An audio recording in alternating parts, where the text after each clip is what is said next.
welcome again to the In Conversation with podcast. And in this podcast, we get to dive deep into people that are being and doing the best version of themselves. Now, today we have lovely Ekua Walker, who is with us and will be in conversation. So welcome, Ekua. Hello, thank you so much for having me. Great. Yeah. So now a quick introduction for Ekua is that she is like many of us. She wears many hats, and she is a child development nurse practitioner diagnosing and treating children and with developmental delays and mental health challenges. She's also a parent coach. She's also a wife and a mother. And it's been Ekua's passion to support parents in understanding their children and knowing what to do in the toughest of moments, which I know happens a lot. She trained at Stanford University and at the University of California in San Francisco. And she brings together her expertise in child development and health behavior with a practical reality of daily life with young children in the Be Calm parenting system. So the Be Calm parenting system has strategies that help parents find the calm and the joy in parenting they have always desired. She also is a podcast host with Moms Changing the World. And I will be putting all of her details in the show notes. I encourage you to reach out, have a look at her websites, and check in on what she's doing. I know she has a lot to offer. So again, welcome, Ekua. Thank you. So, yeah. So you're in San Francisco. I am. And yeah, so I'm in New Zealand. So we are just having this conversation across the world, but this is cool. I love it because how we make the world a bigger and better place, linking arms across the oceans and across the times. I love it. Yeah, exactly. So we're going to just get into the meat of this. So what does it mean for you to say to be the best version of you? And how do you live that out with all the hats that you're wearing? Yeah.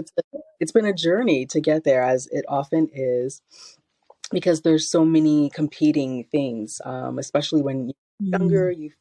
I felt like I had to live up to different expectations that others were, placing on me, and from culture, society, family, every direction kind of has a calling for you, or has a way that they want you to be or they want you to do. And so I had to really fight to find my own way, because that is ultimately what's going to bring, me joy, what's going to bring, me satisfaction. And it's ultimately going to make the world better, because I'm not in this constant I was in this like perfectionistic, battle with myself and, the world around me. But I just found such joy and peace when I kind of really surrendered to the things that were most interesting for me, followed the paths, doors that opened. And I'm a believer that, that God kind of opens the doors at the times that are right for you. And he absolutely did that for me. And so I, between, training, education, friends, people, family, opportunities, jobs, it all to me was a shaping of who I am. And, I haven't turned back. It's been amazing. That's fantastic. And, like a lot of the listeners here, they are people that are doing many things, playing many roles.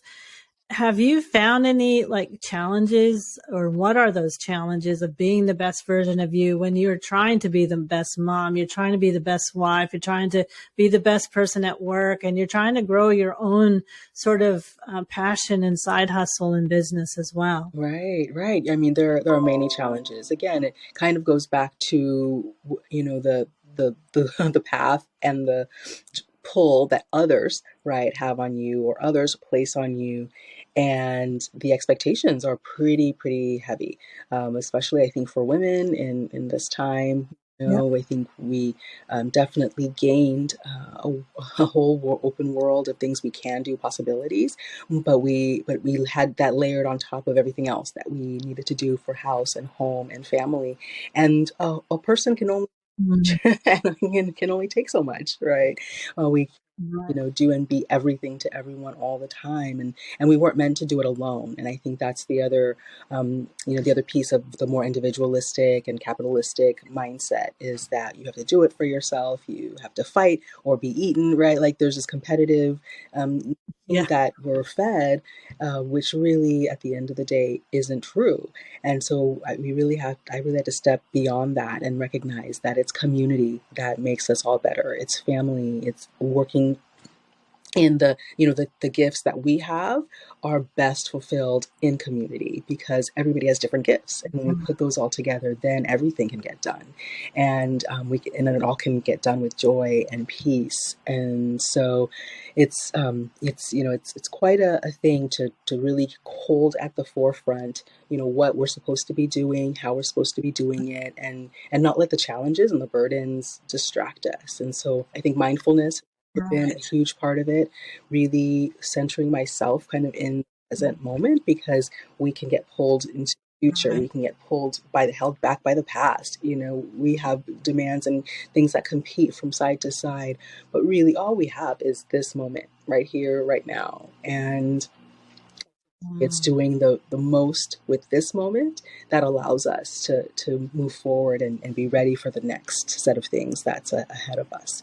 So I think really, really cool, and building those muscles, right? Because it's not easy, and it takes practice and work, and it's so worth it, because then the Yeah. struggles and the challenges that are there start to fade, right? And then the opportunities and the beauty of what can be starts to grow.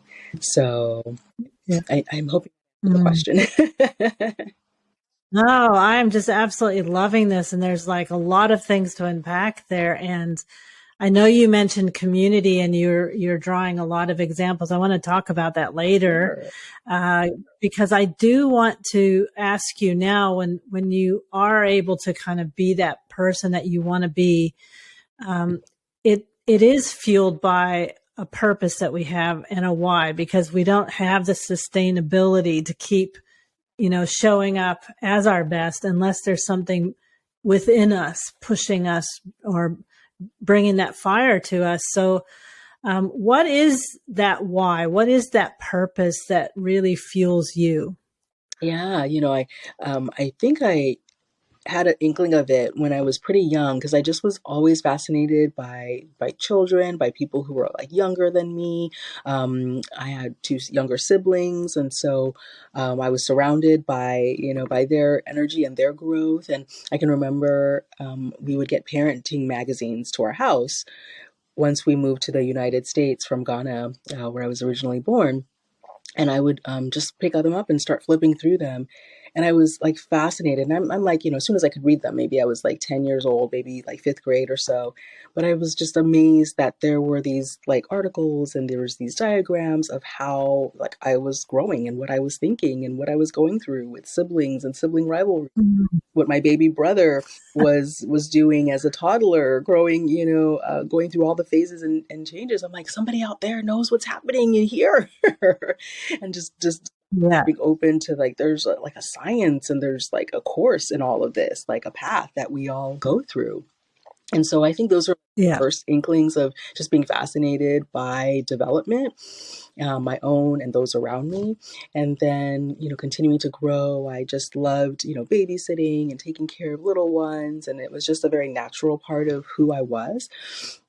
And then in Mm. studying in college, I really delved into child development and health and kind of the intersection, right, of how our bodies grow and how our minds grow, and how really, how our communities grow, and how our societies grow. And so I really studied it from like a multi-level approach, because again, we don't, grow in a vacuum, right? We grow in community, families, and society. So I made that my thesis, and really just love kind of pulling all these things together from different cultures, because each culture has its own way of nurturing the ideal citizen, so to speak, right? And I looked at like preschools in Japan versus preschools in America, and how from a very early age, our systems or education is set up in such a way that it's designed to nurture the very things that we want our children to grow into. So whether it's a communal sense of things in the Asian preschools where they'll have one teacher for many children, and so then sharing and problem solving as young people is required in order to kind of survive in that environment, versus here in the States, it was much more with wanting to build individualism. It's interesting that there was actually a teacher for fewer kids where the teacher was more involved and guiding a lot more of that process. Right. And instilling, I think, the ways that maybe an individual might,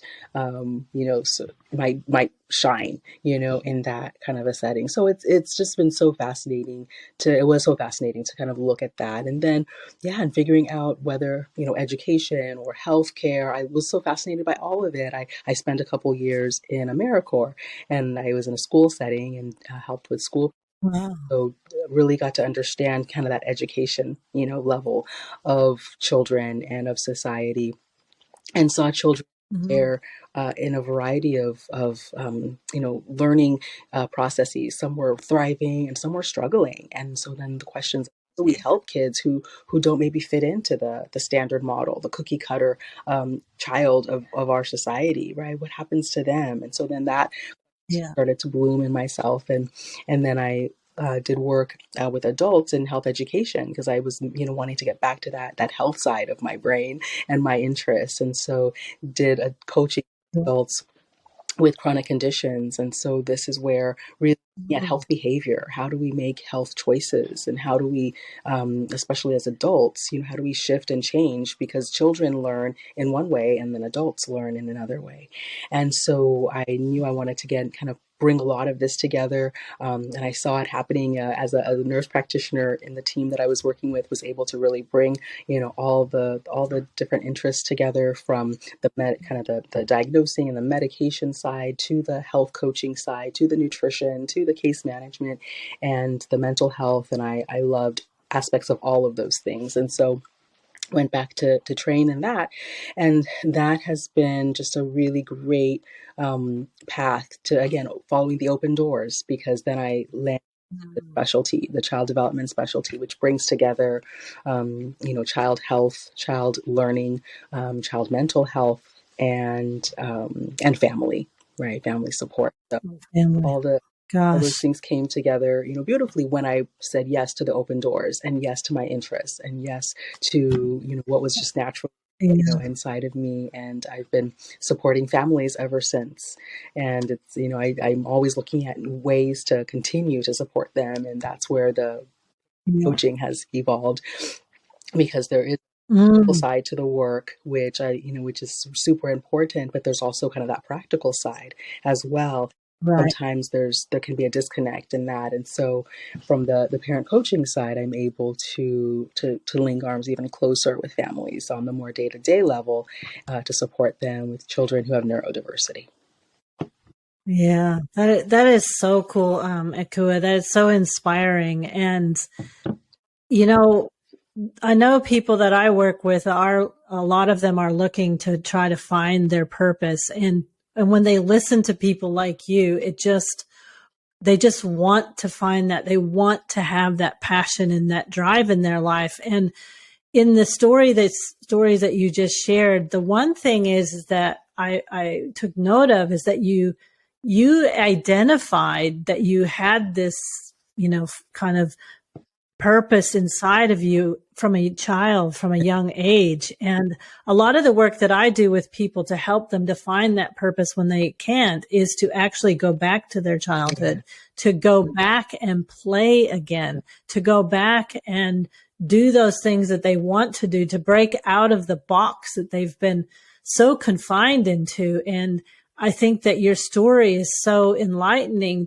to see how, when you do go back to that child state, to that organic, raw human being that you are, with all of your gifts and talents. And then the next thing that you did was, is that you keep asking questions. And I think that that's the thing with our purpose, is that we are trying to be of service. And you talk about that too, of serving, finding ways you can serve, finding ways, trying to figure it out. And that's the other thing, is that as human beings, we are lifelong learners naturally. And so you in this story have, I know, inspired others to say, well, yeah, maybe I just need to try to ask questions and to try to search for answers.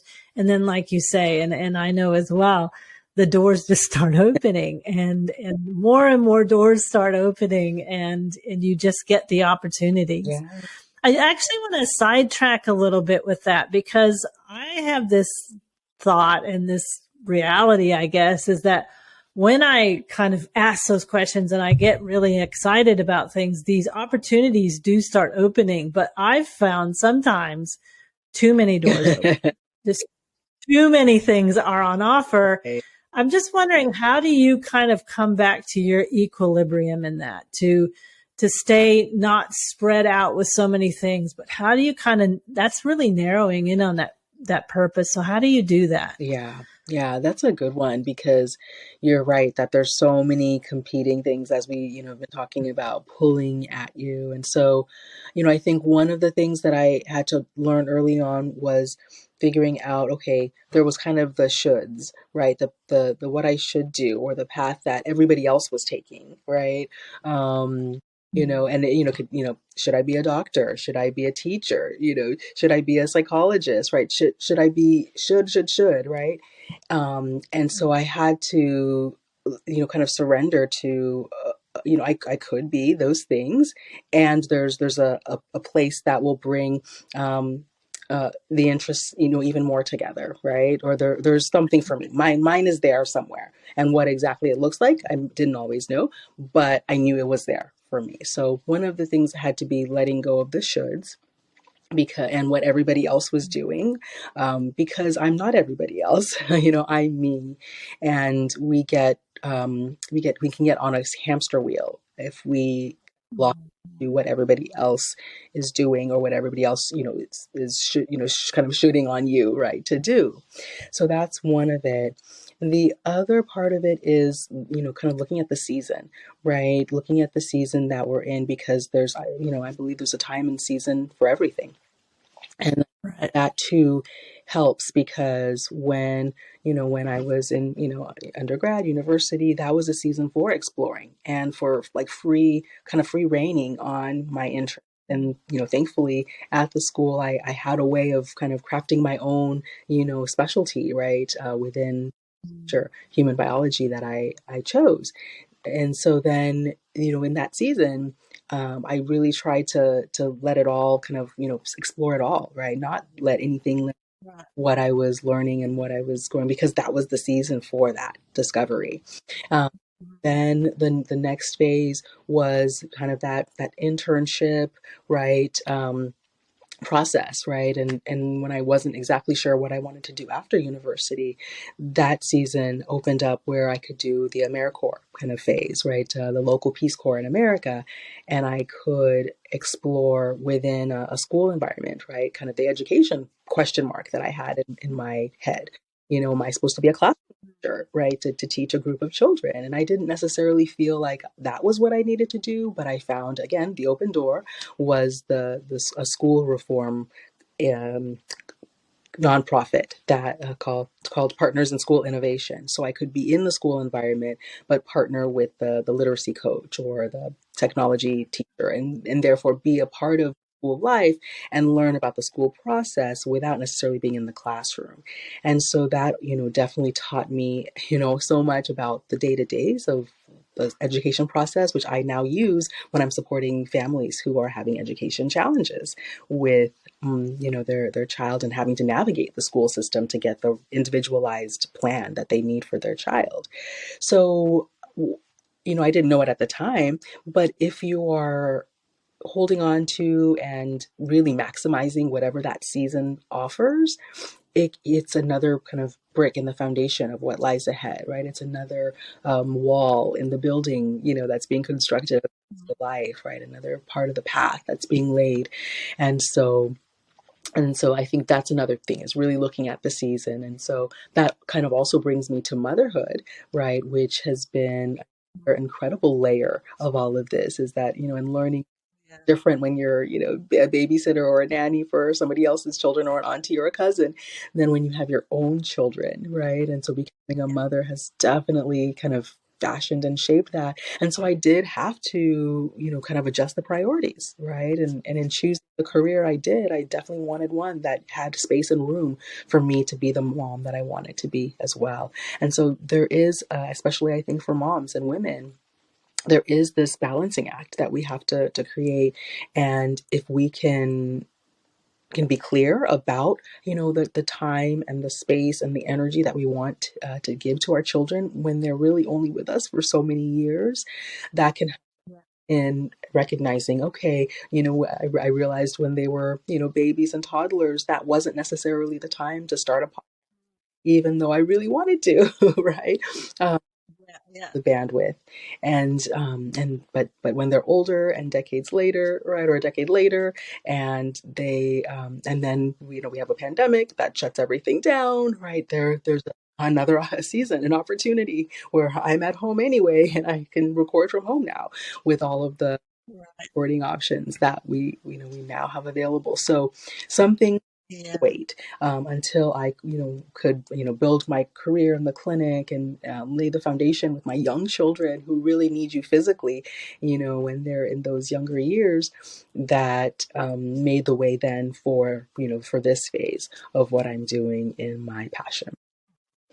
Yeah. That is so amazing. And I really like how you've, without maybe knowing, is just really exemplified how you can be the best version of yourself through this concept of seasons in your life. And that you never expressed, as you were talking about, how, because I was now a parent, I couldn't do this. There was never you never shut that door. You just said, this is my season. And I know that I've got a passion for something. I've got a desire to do something. The season will come. The season will come. And you're really fluid in this movement you have of your life journey, which is really, really inspiring. And also, what really I took from what you were saying is that you had this clear idea that you deserve to be able to say, not only do I want a career, but I want to be able to be the mom that I want to be. And I think a lot of times when we want to be an entrepreneur, we want to maybe try to build our own career, that we feel that has to be on its own, and that we don't deserve or we don't have the right to say, but I also want this as well.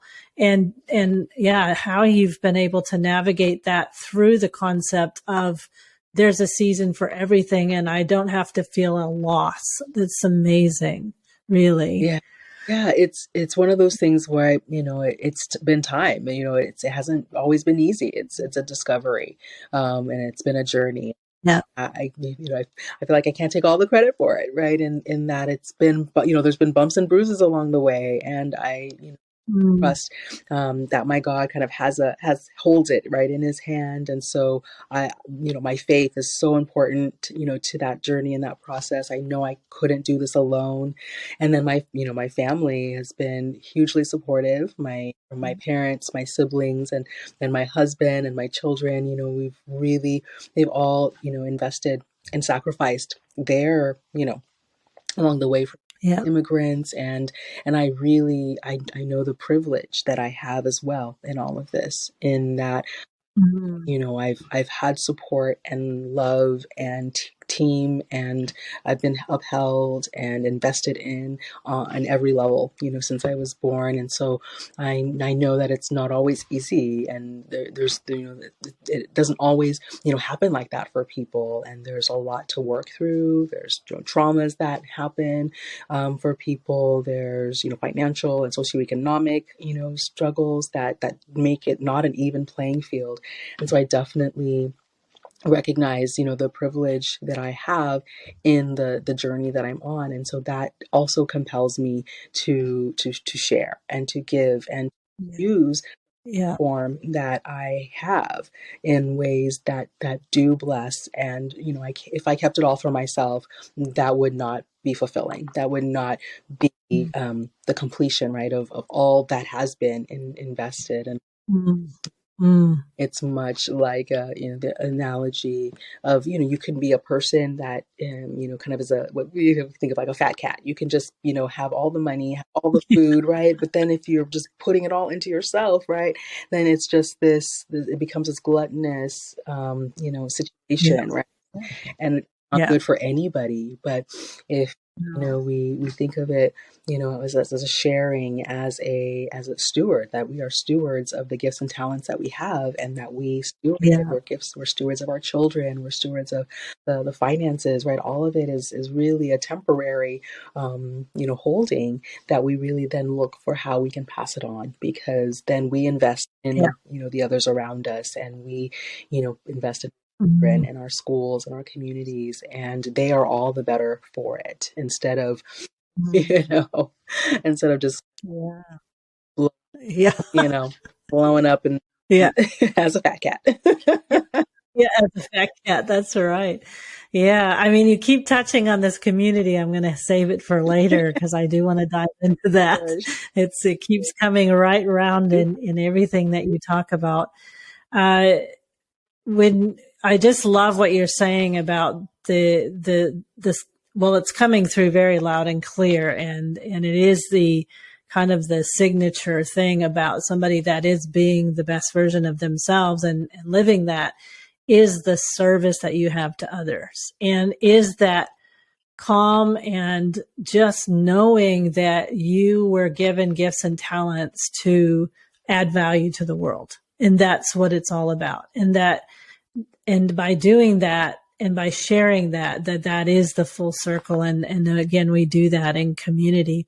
But before we get into the community, I want to, very closely tied to our purpose is something that I connect very strongly. And I feel it's these are the two real big things, is purpose and vision. Mm. And when we can really lock onto that vision. So I'd be really curious to know what is a vision? What is your vision that you have? I'm sure it changes. And when did you kind of feel like you really got that sense of not just a purpose, but there was a wider scope for that purpose, and it was really a vision that you had? Yeah. It evolves along the way. I think because when we are young, we only know so much of what the world has to offer. But then Mm. the more we learn, the more we see, the more possibilities open up in our mind. So I think growing up, I think I had a pretty kind of narrow vision of how to serve like children, right? You could either do Mm. that as a teacher or a doctor or even a nurse, but it was like it fit in a very very small box because that's what I saw and that's what was there, right? And yet as I grew, I came to see that there are so many ways that you can be of service to children and communities and families, and so it took getting outside of my box, right? It took growing up, because yeah, again, when you're young, you grow where you're planted, right? You grow where you are. Yeah. um, Yeah. then when you start to graduate and you start to be able to choose, right, where you go, and then you get to choose your major, right, then you start to have more options, and the vision starts to maybe fill in with color, right, and instead of Right. black and white, you know connect the dots kind of a picture. Now suddenly you have this canvas and you have paintbrushes and you have acrylic and you have all kinds of materials open to you, that you can use, from watercolors to clay and charcoal. Like there's so many different things. So I think that's part of where the vision, maybe starts out as an outline, right? And then you can start to fill it in as you grow and as you see more and do more. And I think for me too, it was there was a feeling about it. I am a visual learner. And so I could in some ways see what I could see myself being fulfilled and happy doing. But for me, there was also a feeling that came along with it, And I would get that feeling when I was sitting, in the classes talking about my very, closest interest, like the child development classes and the nutrition classes. Like I would get that feeling, and then when I would apply for different things, I again would, or I would, explore an internship or a job. I would get that feeling again, and I think that that feeling is that satisfaction, that joy, that peace, that being right, kind of in the center of where I'm supposed to be. And so whenever I would get that feeling, I knew that I was headed in the right direction, and that was the most important thing, because I think for me, I did want to know. Like I wanted to know the end. I wanted to see that complete picture hanging in a gallery somewhere, right?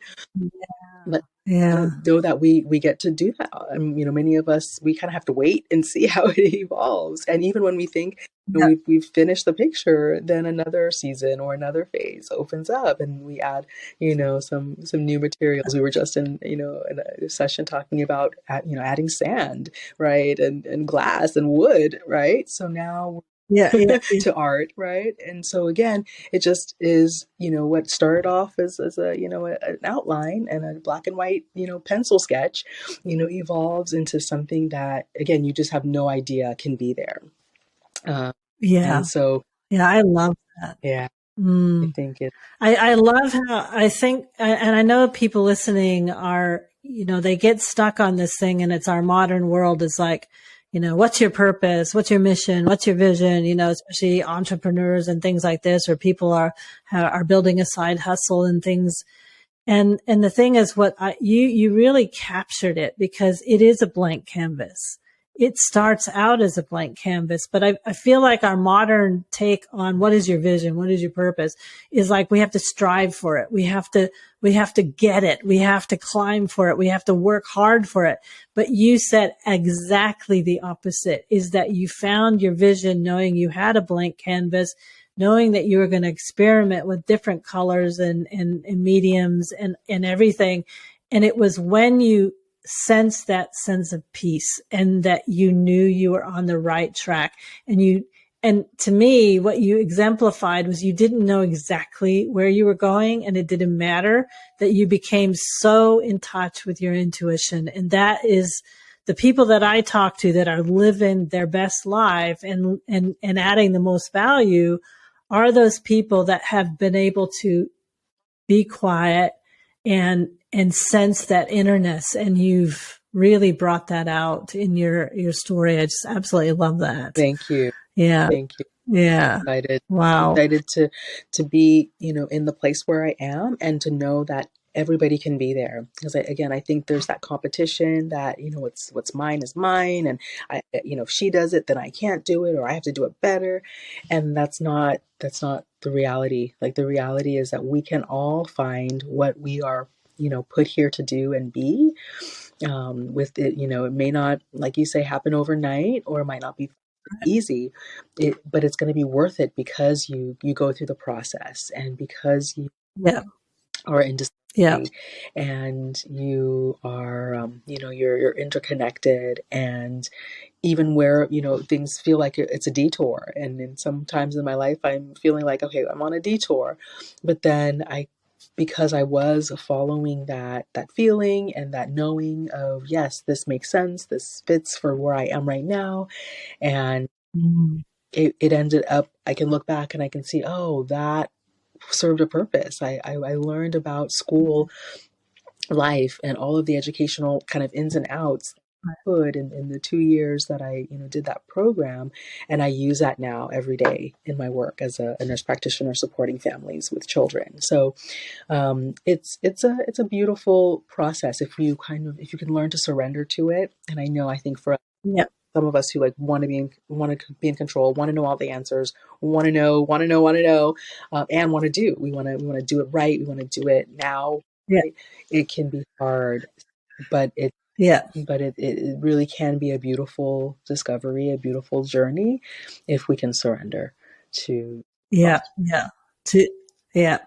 And it's also, you talk about, you have this innate belief that that you're here on the earth for a purpose and that you are here to add value. And the thing is, I find in the coaching that I've done with people that are wanting to kind of find that purpose and their vision and to try to figure out who, why does their life matter? It is those limiting beliefs of who they are and those things that come into their lives to say, I'm not worth it. I don't deserve it. I don't, all of those things. Do you have any experiences with that, or what you could share as learnings of how you've been able to overcome those limiting beliefs? Yeah. Mm. Well, surrounding yourself with people who believe beyond those beliefs is one big one, because like I Yeah. been surrounded by people who could see, the future, of me and what I could do and be long before I ever could or did.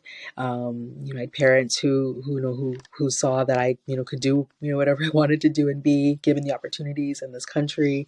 And they, invested and loved and nurtured that, in me, especially when I didn't believe it or I didn't see it. And then I had friends, who were also on their own path, trying to find their way, and were just shining examples for me, right, of what could be, if we continue to press on.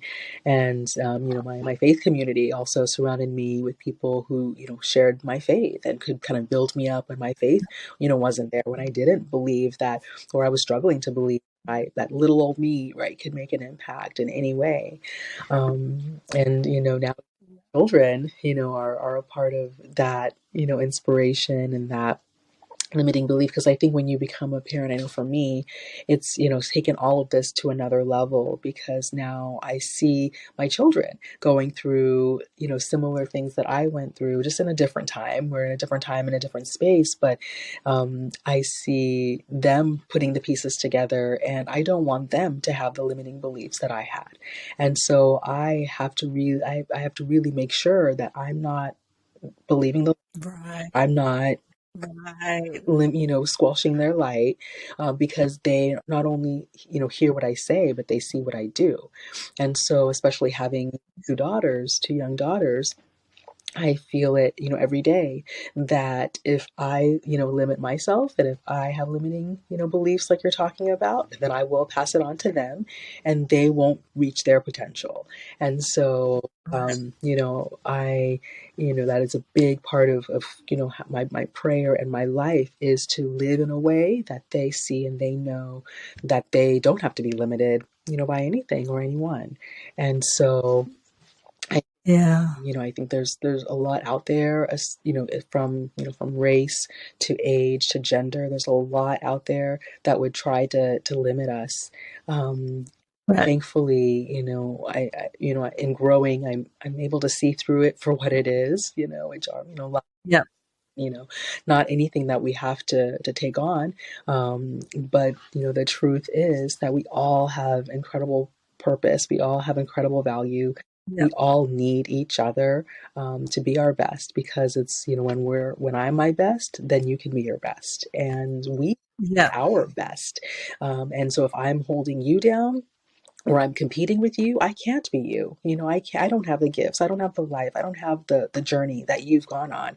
And so why am I going to, waste time and energy trying to be somebody else that I'm not, when I can put that same energy back into myself where it actually matters. And then I, can be the full of me, and I can support you to be the full of you. We a lot of us in health, or wherever we are, there's so many specialties and subspecialties, and Right. Yeah. I look at Yeah. the floor nurses, and I'm like, I'm so thankful that you do that work, because I would struggle if I had to do that work. Yeah. And they'll look at me and they'll say, "Man, you work with children that are throwing tantrums and hurting themselves," and I'm like, "Yes, I love." Yeah. I couldn't do it. I couldn't do it.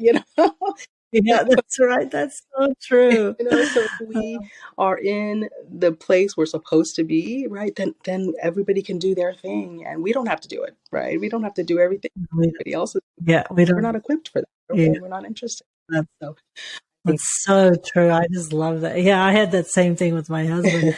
I started out teaching and in fact in international schools for about 12 years. And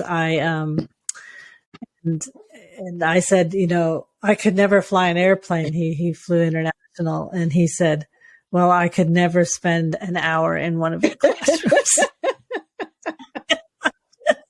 It's like I just couldn't even think about it. But we really are meant and carved out for our special things, isn't it? So we're not getting around this because you keep bringing it up again and again, is about community. And I'm also interested in your take on community with the work that you do with parents. They're dealing with children with mental health issues, with developmental issues. And to me, I've always kind of thought that this is something that's kind of a lonely part of life, like they might feel really alone. How does community fit into that? How do you support community to support parents? Yeah. What's your take on that? Yeah. So I think, our culture, the individualistic culture that, we in the Western world tend to live in, is kind of built around, it's you and your family, and that's it. It's the twos and fews, right? And you just got to make it work. You're gonna survive it. And really, we weren't really designed as people and human beings to function, on our own by ourselves. And so Yeah. when I think about some of the mental health, challenges that are out there, for example, postpartum depression, right? As just one example, Yeah.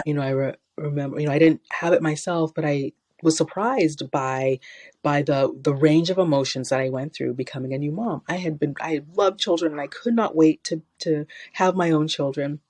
And I had my baby girl, and it was the most amazing experience. And it was also the most challenging experience. And the emotions, as our hormones and all those things happen, man, it threw me for a loop. And it, and she had colic. And so one of the things that I always thought of when I was a babysitter or a nanny is that, the one thing that I can't do for them is when they need their mommy. And we've gotten to the end of all of my, care tricks and, all my care fun, as I was not their mommy. And that was it. Right. But when I have my own, I knew I would be their mommy, and I would be everything that they would need, to be happy. And when my first child had colic, and everything I did not work, that of itself was the blow, right? It was the blow to my dream of being the mom, everything that she needed, because I'd studied this. I knew I was ready. Yeah, that's it. I had to come to terms with, that she had not read those books. So she did not know, what she was supposed to be doing to make me feel like I was the perfect mom. And so that was a layer of it, but I could then realize or recognize, how easily, you can go down the depression path from there. And then that in our society, we had to, tend to have to do it alone, and my mother thankfully was able to come and stay with us and help us in those, those early years, those early weeks. And then often those early years, and it made all the difference. And when I would talk to her about, her experience as a new mom, she's like, well, in Ghana, we had, my mom was living with us, my sister came and stayed with us, my, cousin lived with us, and we lived near so and so and so and so. And when she described it, I just had such a different picture of what being a new mom, in certain cultures could be, is that she was surrounded, like, somebody was helping with everything in the home, and she, mainly just had to take care of me, or had to, feed me, and then somebody would help with the bath, and just all of the logistics and the laundry, and all, it was like taken care of. And I could see how, and she mentioned that there wasn't so much of the depression, right? She had never heard of it until she came here as a postpartum. So it makes you think, right? It made me think about how maybe the setup, right, that we have here, isn't the ideal for the mental health of the mom, right, or the woman in that. But then, you can extrapolate that out to other things, right, where if you're trying to navigate, this big crazy world that we live in by yourself, that can be overwhelming, that can be frustrating, that can be depressing, right? Yeah. And yet, Yeah. and Yeah. yet, if we are able to, provide some of the supports and work through some of that and realize we're not the only one going through this, that can be huge. Mm. Because again, that lie that Mm. you're the only one who is suffering, you're the only one who is struggling, you're the only one who can't do this right, right? All of those Right. deep in, and they can stay there if you're by yourself at home somewhere, cut off from the rest of the world, right? But if you Yeah. a loving, connected, situation or community, and thankfully my husband was there to help and to partner through it, and my mom was there, right? And I'm very close to my sister who also has children around the same age, and then I craved being with other moms, so I would go to the mommy groups, I would go to the lactation circles, and I would go, and I made friends there that I still keep today, from those situations, from those groups, and I recognize Yeah. there was a special like connectivity or connection that was needed for, I know, for me to get through that season, and to continue to be in the season, the various seasons where I, so now it's the elementary school teacher or moms, right? The elementary school parent, Yeah. you know Yeah. Yeah. network, and Yeah. help with rides, and we help with the celebrations, and even meals if it's needed, or pickups, right? And so it just Yeah. evolves, with our children, and we couldn't do it all by ourselves. I know I couldn't. Yeah. Yeah.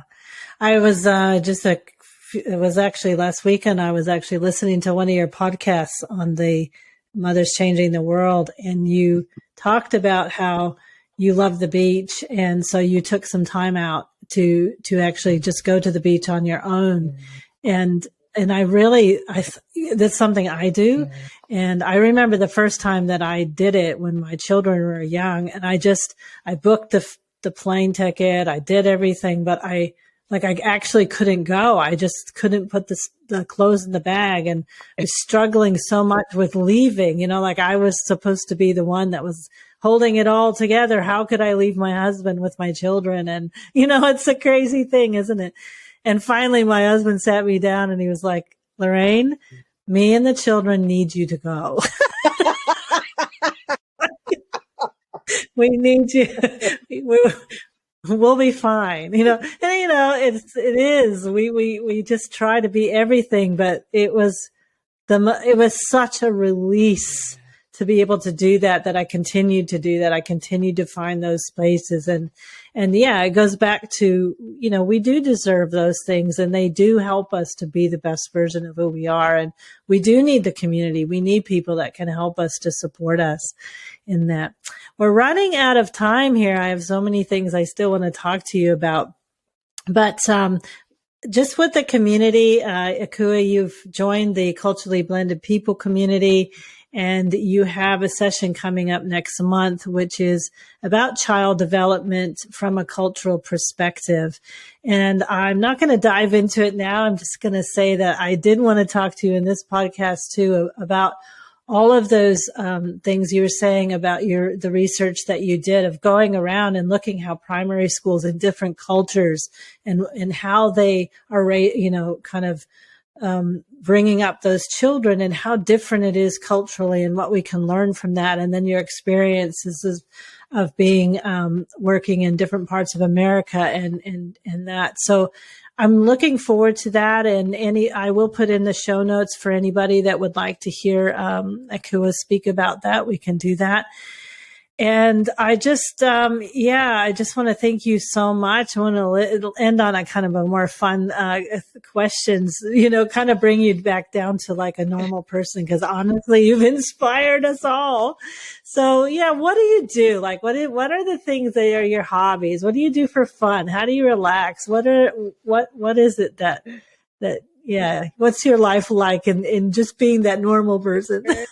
Well, I love Zumba, and so I did some Zumba before come jumping onto here, and when I love something, I feel like I have to teach it and share it, so I teach Zumba as well, and with the kind of the pandemic, I don't teach in like public settings, quite yet, but online, there's been a few online opportunities to teach. And so that's been really, really fun. Wow. And there's a Zumba for like little kids, parent-child Zumba called Zumbini. And so I am in Oh my gosh. that, yes. And I had classes at schools and in the community, for again, for fun, right? It's as much for me as it is for them, just because I love music and movement. And of course, if I can bring children into it, I'm definitely going to find a way to do that. And then the children's choir, at my church is something that's very close to my heart. I love to sing and lead and share music. Wow. And yeah, just singing with my own family. When we're just doing chores, we just add music to what we do to make it more fun and make it more, connecting. And so with my girls, we'll just be singing, and the holiday season, we'll is a fun time to bring in holiday songs, right? And or just whatever we're listening to, we'll try to harmonize and just make the everyday fun by bringing music and movement into it.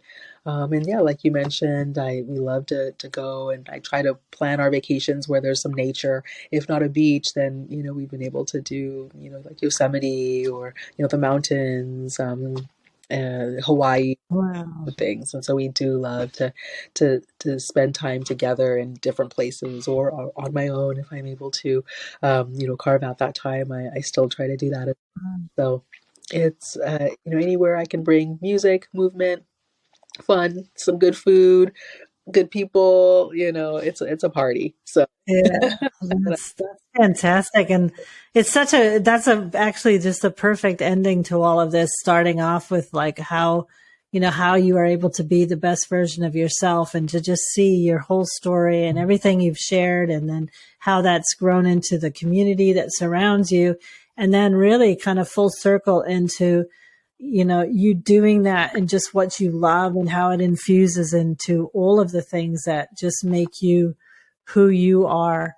I'll just give you an opportunity, to share anything about people that are struggling to be and do the best version of themselves. Maybe they haven't found that place yet. If there's any kind of, if you could, give a word of inspiration to them. sure, sure. I think the one thing I would say is that there is like an incredible purpose and kind of plan for your life, and it is out there. And when you can't see Mm. it and you're kind of in the middle of it, it's hard to believe that. But just know that there is. You're here because there is something incredible that the world needs for you to do. And so understanding and just believing and trusting in that, then it's it can be about getting quiet and calm and still. And so if you need to get a journal and just write, what are those things that bring you joy and peace, and what is that feeling, when do you get that feeling that you're right where you're supposed to be, and you're doing what you're supposed to be doing, because it feels right. And if you're not a writer, if you can draw it, if you have a friend or a family member, you can talk it through with them. But get into that place. If all the shoulds and the woulds and the have tos and the perfection, if all of that was way Mm. put aside, you can just set that on the table somewhere else on the shelf. Just leave it there. If all of that was put aside, what would you do? What would you be? What would bring you that joy? What would bring you that peace? And just write it out. Just get it out. Put it on that, that paper, put it on that, painting, whatever mode that you express yourself best in. Do that, Yeah. and spend time with that, and give yourself permission to just quiet all the noise and just get into that place. And if it doesn't happen in 5 minutes, then do 10 minutes. If it's not coming in 10 minutes, do an hour. If it's not coming, right, like, to give yourself the time and the space to do that, because it will Mm. start to pull out the layers. It'll start to pull out the colors. It'll start to pull out the materials and the textures that are there within you. So it's already there. It's really a matter of kind of identifying it, tapping it, pulling it out, bit by bit, piece by piece, and then look for that next open door, because that next open Mm. door, the next right thing, is what is going to get you closer and closer to the ultimate finished portrait. That's very Very, very, very inspiring and very, very valuable information there. Yeah, so we are going to close this up again. I did want to talk to you a lot more about just all of that study you've done on child development and stuff. But if anybody else is interested in that, you are going to be sharing that as a spotlighted member of the Culturally Blended People community. I'll give details below. And also, I just want to mention that you have this Be Calm Intensive Parenting course. So any parents that are listening, and not just parents that are listening, anybody that knows a parent that could really be beneficial. I have found one of the gifts that I give people for birthdays or Christmases, or just because I want to give a gift, are courses for people. So those are great things to give because it's a long-term investment into their personal self. So it's a 6-week training program with ongoing coaching. It's available to parents of young children to reduce tantrums and to increase calm. And so sometimes the way we can give is to give these opportunities to other people that don't have it. So if you know of a mother out there that would need something like that, yeah, consider giving a gift of such an amazing course. That's fantastic. Well, thank you, Ekua. Yes, you can find that, at my website, www.becalmparenting.com. Thank you. Okay, Yes, that'd be for fantastic. the podcast interview that I have for Lorraine and Ashley. That'll be out as well, where I get to hear their story and Yeah, their wonderful journey of all of the culturally blended work that they're doing. So thank you so much yeah, for joining me yeah, on Moms Changing the World. yeah, for sure. Well, thank you, Ekua. It's been a fantastic conversation. Thank Thank you. you.